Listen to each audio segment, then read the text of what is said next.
All right, today we are tackling a huge question, one that thinkers have been wrestling with forever. But we're going to look at it through a new lens, one that might completely change how you think about thinking itself. So let's dive right in with the classic puzzle. What comes first? Is it thought or is it language? Do you have this pure abstract idea floating in your head and then you just sort of go shopping for the right words to describe it?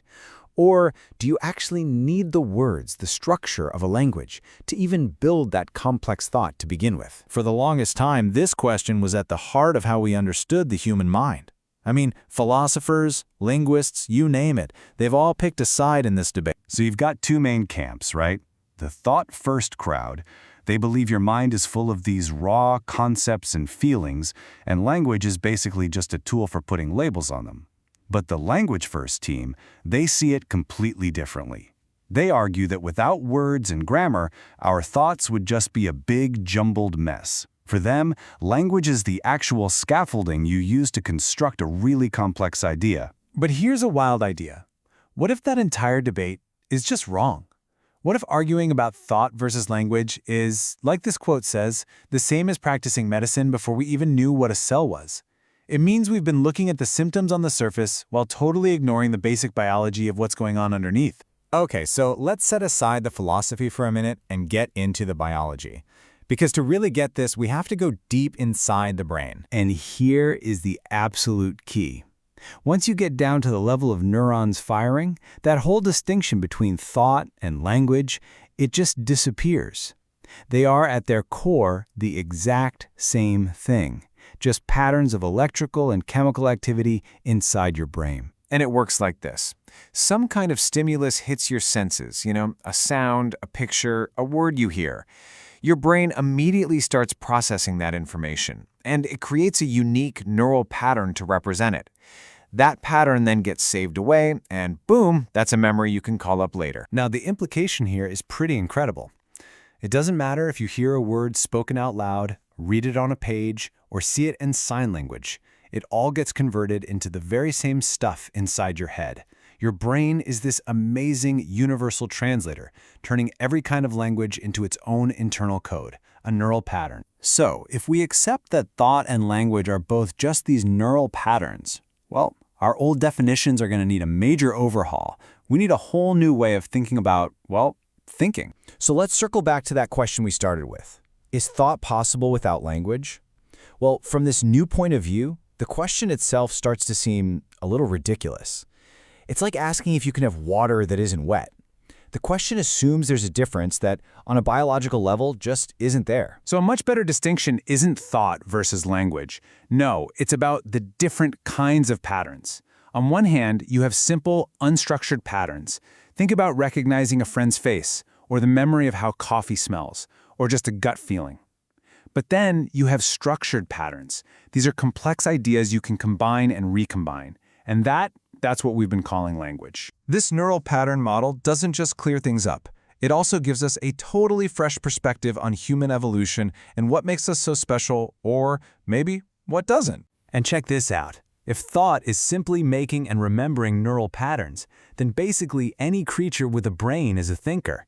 Suddenly, even a mosquito that senses your breath and flies towards you is using a very basic form of thought and language.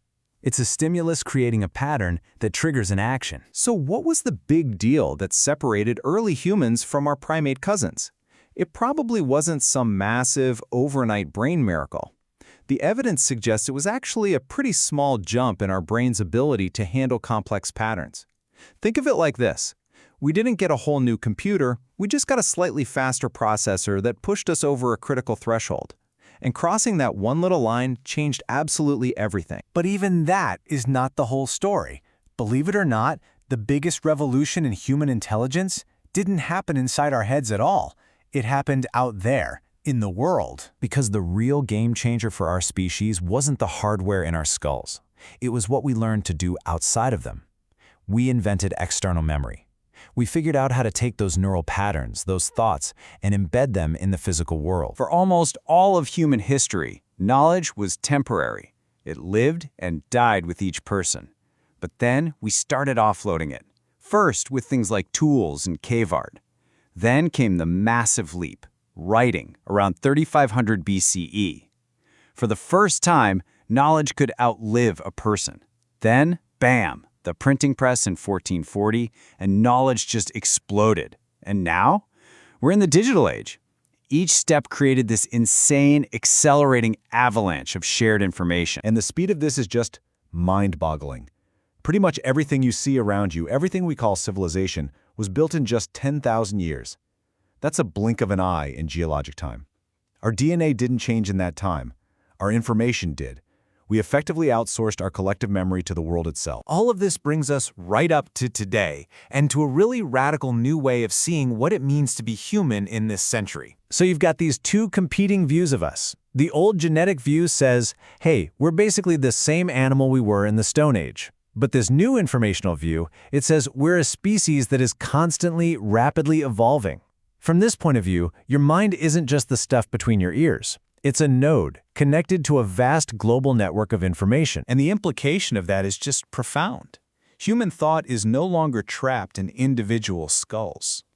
Through all our technology, we're starting to function less like a bunch of separate minds and more like a single distributed collective intelligence, a global brain. And what's the catalyst that's putting this whole process into overdrive? It's already here. It's artificial intelligence.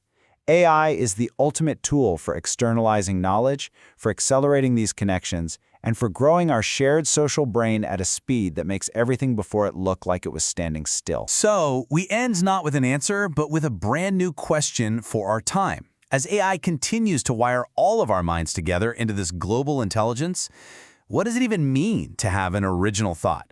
What will it truly mean to think?